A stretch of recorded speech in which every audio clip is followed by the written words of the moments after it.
Sziasztok! Megnézzük, hogy mit nem mond el a szeretett személyetek, vagy az a személy, akire gondoltok. Itt bárkire gondolhatok, és bármilyen üzenet kijöhet. Ahogy szoktam, ezt megint 3 különböző kártyából, 3 darabbal kérem. Úgyhogy mit nem mond el ez a személy a nézőnek? Erre vagyunk kíváncsiak. Erre kérnék szépen 3 darab kártyát ebből a pakliból, hogy mit nem mond el.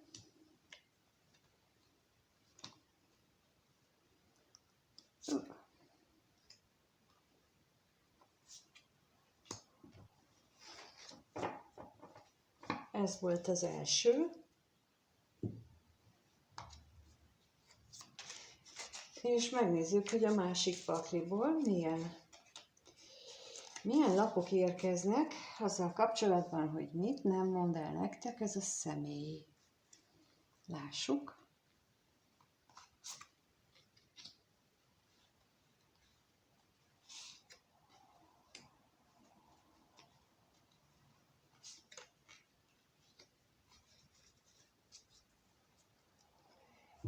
És aztán az utolsó, az megint az a fajta, amikor szöveg van rajta is.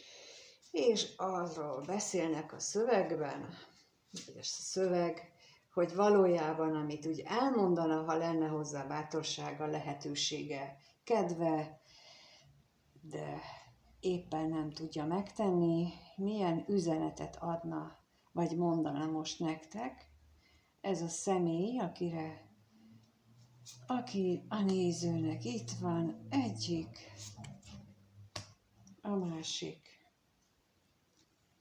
és a harmadik. Nos, meg is vagyunk, és kíváncsi vagyok, hogy múltkor, vagy az előző alkalmakkor nagyon-nagyon harmonizáltak a lapok egymással, úgyhogy most is kíváncsi vagyok arra, hogy hogyan fognak harmonizálni egymással ezek, amit elmondanának. Nos, a felső sorban kijött a kelyhek királya, a kardok apródja és az érmék hármasa. És amit nem mond el első körben az az, hogy ő benne milyen mély érzések vannak. Valójában olyan mély érzések, hogy erről ő nem is képes beszélni, nem csak neked, magának sem. A középen a kardok apródja azt jelenti az én számomra, hogy ő most próbál ezzel megbarátkozni. Magában is. Az, hogy ő benne milyen mély érzések vannak. És hogy ez megmutatta, hogy neki van egy másik oldala, amiről eddig fogalma sem volt.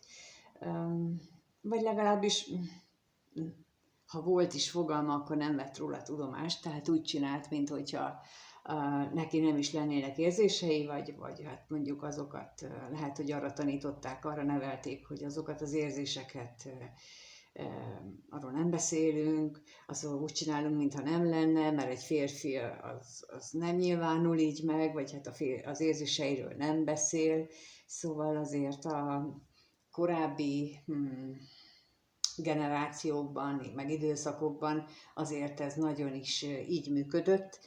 Férfiatlannak számított az, hogyha valaki beszélt, vagy egyáltalán volt neki érzése. Tehát már a gondolattól is, hogy nekem érzésem van, hát már az alacsonyítónak számított egy férfi szemében, és nem az, hogy kimutatjuk, még akkor is, hogyha egyébként meg tele volt érzelemmel. Na hát ez micsoda ellentmondásokat okozhatott a szemében, az már egy teljesen más kérdés. Talán pont olyan úgy, mint ahogy most ennek a személynek az életében is, aki most kezd megbarátkozni és felismerni ezeket a mély érzéseket. Most kezdi megérteni, hogy ezek valójában nagyon-nagyon mély érzések, amit ő érez, amit ő próbált letagadni, amitől próbált elfutni. De most eljutott oda, hogy neki valamilyen megoldást kell találnia arra, hogy magában a belsejében meglévő ellentmondást azt valahogy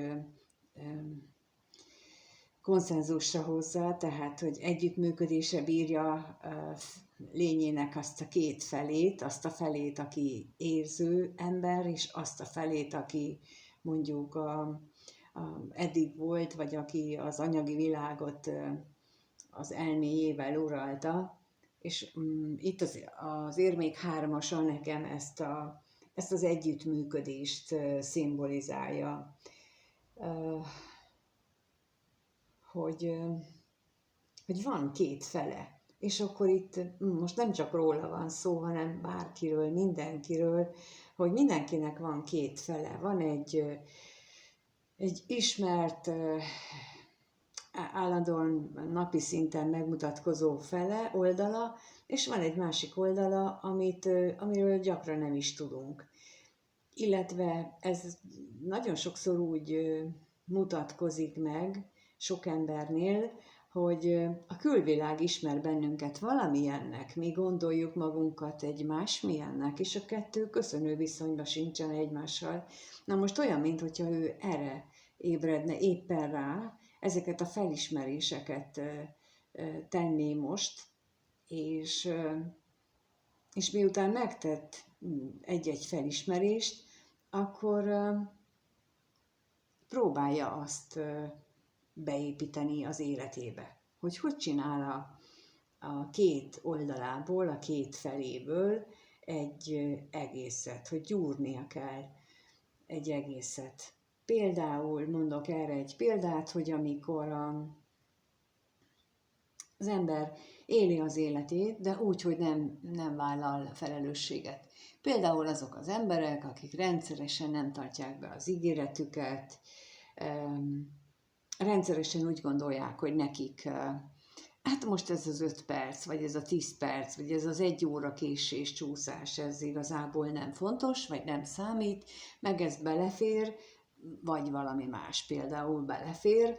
Már maga ez a kifejezés, amikor ezt használjuk, hogy na, hát ez még belefér, akkor ott már bizony a felelősségvállalás kérdése felmerül, mert olyankor megkérdőjelezzük azt, hogy azt a szabályt, amit éppen áthágunk a beleférrel, és amikor ilyen megnyilvánulásaink vannak, akkor olyankor a felelősségvállalás kérdése van porondon az életünkben. A felelősségvállalás az pedig együtt jár a felnőttséggel. És ez azt jelenti, hogy ez lehet 50 éves korban is, amikor erre rájövünk, hogy nem vállaltunk eddig felelősséget, mert eddig ezt úgy gondoltuk, hogy ez belefér, meg hogy ezt ők úgy is tudják. Nem tudják, a legtöbb esetben nem tudják azok a másikak, akikről azt feltételezzük, hogy tudják, vagy ők nem így élik meg, vagy nekik sokkal fontosabb, csak nem tették szóvá, és ilyen lehetőségeket is jelenthet például itt ez a kardok apródja, és ezeket a felismeréseket, hogy ő például hányszor csinált így másokkal, és most az érzelmes oldalának a megjelenésével, amit valószínű vagy lehetséges, hogy te hoztál elő benne, ennek az oldalának a megjelenésével, akit a Kelyhek királya jelöl itt, ráébred arra, hogy általad, mondjuk, hogy ő így viselkedett korábban. És akkor ezt most hogyan hozza helyre? Vagy egyáltalán hogyan hozza összhangba magával? Na hát erről szól itt az érmék hármasa, és egyelőre még úgy látom, hogy ő azon a szinten van ezzel a felismeréssel, hogy ő erről nem mer beszélni neked, ezért jött ki az, hogy mit nem mond el, hát ezt nem mondja el, mert ő még nem tartott, hogy ő felvállalja. Na ugye az a felnőtté válásnak a következő szintje, amikor őszintén bemerjük vallani másnak is azt, hogy a gyengeségeinket például, ezt a gyengeséget, hogy én így voltam. És amikor én például azt tapasztalom rendszeresen, hogy amikor én arról beszélek, illetve a múltban is próbáltam megértetni azt, hogy ha valamire azt mondom, hogy én nem tudom, akkor azt a másik fél az nem tudta értelmezni, mert ő nincsen azon a szinten, vagy nem volt azon a szinten, hogy ezt értelmezni tudja, hogy ha én bevallom azt, hogy én valamihez nem értek, vagy nem tudom eléggé ahhoz, hogy nyilatkozzak róla, azt, azt jelenti, hogy én elértem arra a fejlődési fokra, a felnőtté válás útján, hogy én ismerem a saját képességeimet és a saját hiányosságaimat, vagy gyengeségeimet is, és erről nyíltan merek beszélni. A másik fél, aki ezt nem tudja értelmezni, vagy nem tudja, hogy mit kezdjen vele, ő nincs ezen a szinten, ő nem ért még a felnőtté válás útján ehhez a ponthoz, és ez látszik itt, hogy ő még, ez a személy, még nem ért oda, még odaért csak, hogy felismeri, odaért, hogy próbálja ebből valamiféle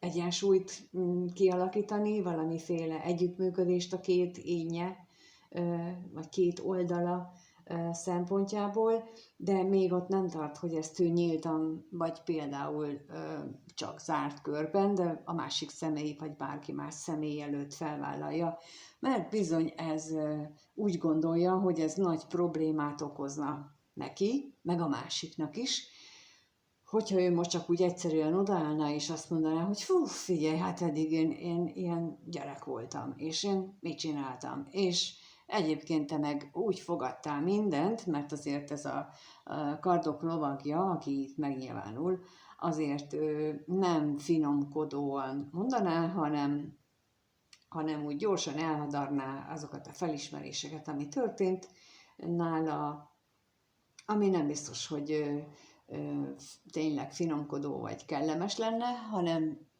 inkább őszinte, és nem törődve azzal, hogy ezzel a másik személynek mondjuk neked milyen fájdalmat, vagy milyen kellemetlenséget okoz vele.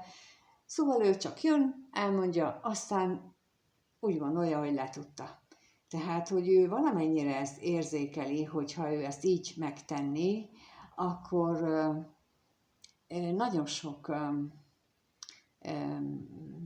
kellemetlenséget, fájdalmat esetleg okozna neked, meg ő magának is tulajdonképpen. Tehát, hogy ő még azon is gondolkodhat jelenleg, hogy ezeket hogyan hozza a másik személy tudomására, például a te tudomásodra. Hogyan mondja ezt el, hogy ő eddig mondjuk nem volt elég érett, nem volt elég felnőtt ahhoz, hogy kezelje a dolgokat, és most ébred erre rá. És hogy miért gondolom, hogy most ébred erre rá? Hát azért, mert itt a kardok négyese, ez itt ugyan nem a gyógyuló állapotot mutatja, mert általában a kardok négyese az a gyógyulást mutatja, hogy amikor valaki beteg, és akkor elvonul, itt arról beszél, hogy, vagy nekem arról beszélnek ezek a lapok, hogy ő a legtöbb problémáját, amit itt felismert, azt már hátrahagyott. De még van egy kard a kezébe. Szóval még egy terület van az életében, amit meg kell magában, vagy mással vívnia. És ő úgy van vele, hogy ő most még készen áll erre a küzdelemre.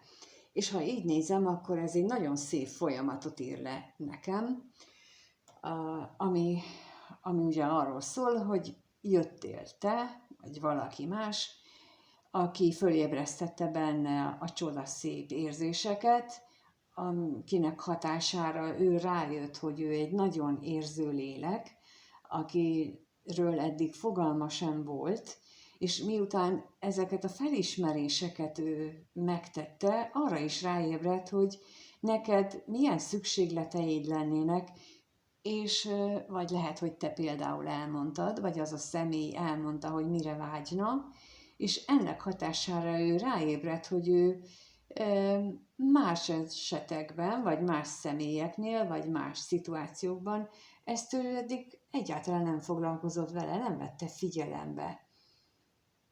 És ez a felismerés az, amelyik őt talán ráébreszti arra, hogy milyen módon viselkedett, és mivel ez az érző szívű király, ő igyekszik a úgymond alatvalóinak, de egyébként mindenkinek megadni azt, amit érzelmileg őre képes.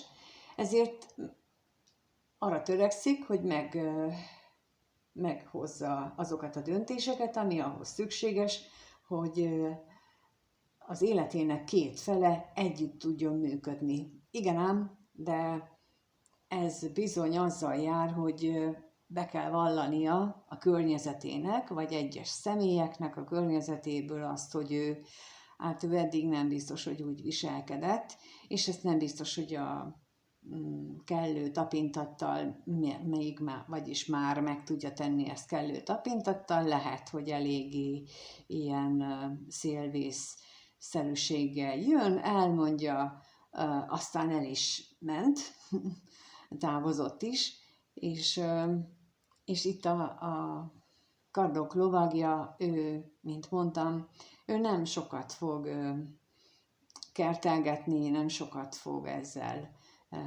szórakozni, túl akar lenni az ő vallomásán, mert meg akar szabadulni végre azoktól az álmatlan éjszakáktól, amelyek őt már lehet, hogy régóta gyötörték, és ezek az álmatlan éjszakák is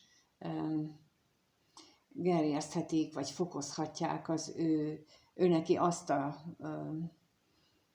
cselekedetét, amit itt látunk, hogy egyensúlyba hozza a dolgait, megszabaduljon a korábbi terheitől, kimondja, hogy ő milyen viselkedést csinált eddig, és akkor azt reméli, hogy akkor az álmatlan éjszakái is megszűnnek.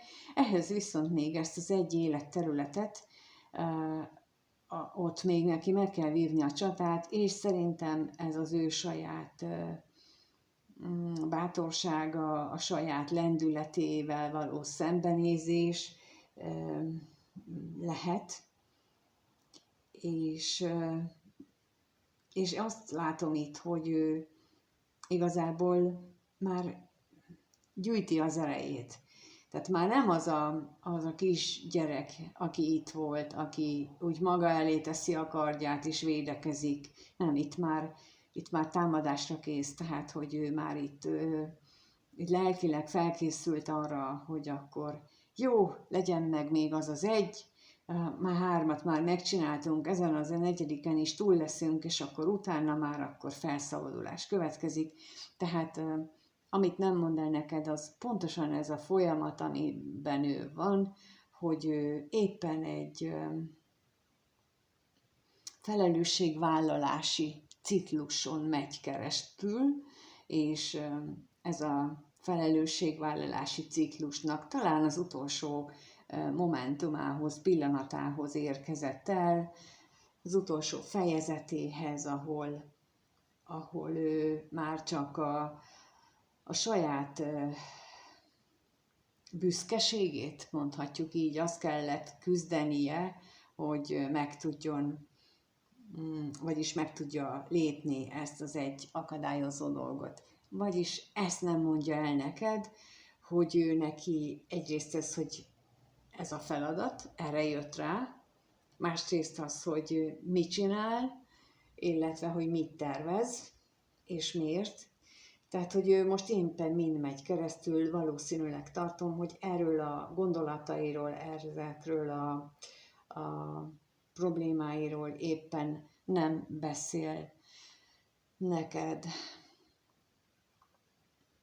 És akkor, amit elmondana neked, itt az első lap szerint azt mondja, hogy a korlátozó hiedelmei voltak azok, amelyek távol tartották őt a legjobb dolgoktól.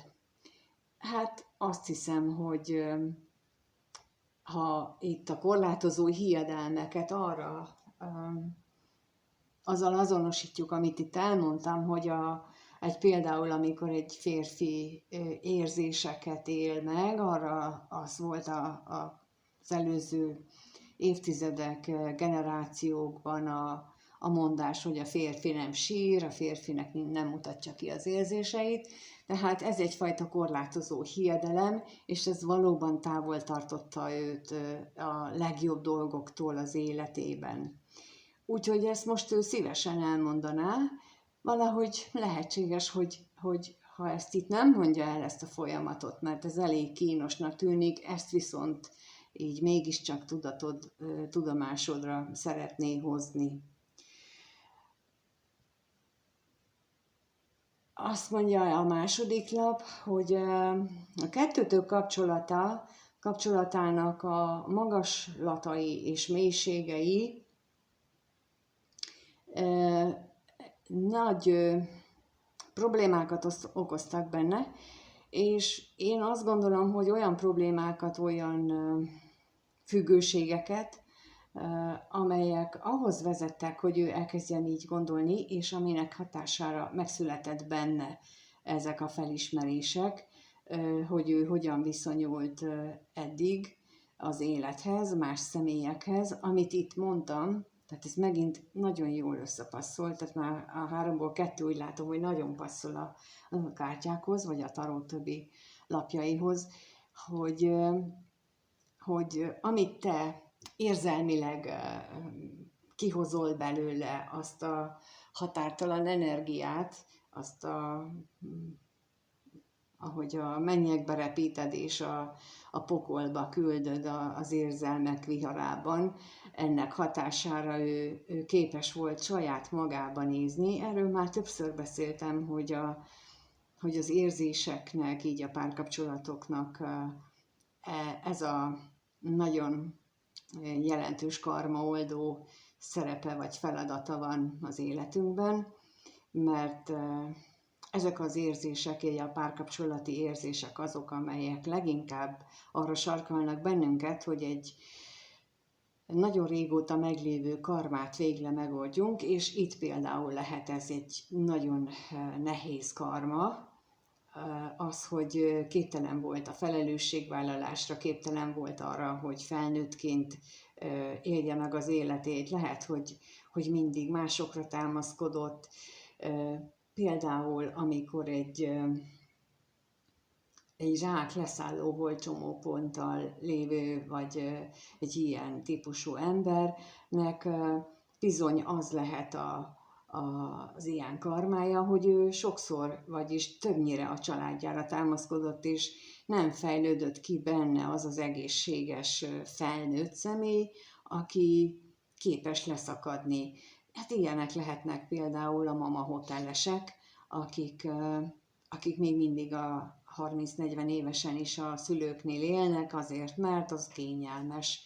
Na hát egy ilyen karmából való kiszakadásnak lehet például nem feltétlen a mama hotelre, tehát ugyanez a felelősségvállalási mechanizmus van mögött is, mint amit az előbb itt mondtam. És itt az utolsó lapon pedig azt mondja, hogy minden az ő, amit a múltban tett, az minden az ő hibája volt, és ezért bocsánatot kér tőled. Valójában mondom, hogy odaérkezett, hogy ő ráébredt arra, hogy hogyan viselkedett veled, hogyan viselkedett másokkal, és most ennek a felismerésé után azon dolgozik, hogy ezt kiegyenlítse magában, és még azt, ami a büszkesége visszatartja attól, hogy azoktól a személyektől például, akit megbántott, azoknak ezt így beismerje, mint itt neked a kártyák által. Tehát az lesz majd a teljes, amikor oda mer eléd állni, és azt mondja, hogy bocsáss meg, ezt követtem el, nem voltam tudatában, és amikor ezt megteszi veled, megteszi mással, na akkor tudja letenni ezt a negyedik kardot itt, ami még a kezében van, tehát olyan, mintha ő most erre készülne. És azt kérdeztem így az elején, hogy mennyire van összhangban. Hát nagyon összhangban volt most is ezek a lapok. Úgyhogy úgy látszik, hogy ennek így van értelme, és nagyon köszönöm, hogy megnézitek a videókat. Köszönöm, hogyha megírjátok, hogy ez mondott-e nektek valamit, adott-e számotokra valamit most ez a videó, valami felismerést, ráébredést, bármit. Nagyon kíváncsian várom a véleményeteket, meg a kommenteket, úgyhogy kérlek benneteket, hogy írjátok meg a kommentben. Ha úgy gondoljátok, hogy nézzük meg, hogy nektek van-e valami ilyen feldolgozandó, felismerendő, mint ennek itt a kardok apródjának, akkor ilyen típusú kérdéssel is jöhettek hozzám egyéni konzultációt kérni. A leírásban megtaláljátok az elérhetőségeket, és köszönöm a lájkot, köszönöm, ha feliratkoztok a csatornára. Már nagyon jó haladunk, 5300-ot elhagytuk, és terveim szerint, ha elérjük az 5005-öt, akkor valami nagyon jó dolgot eszeltem ki, meglepetésként, úgyhogy hamarosan oda is elérünk, mert bízom benne, és köszönöm addig is mindenkinek, amíg azt, hogy megnézitek a videókat, és addig is mindenkinek minden jót kívánok. Sziasztok!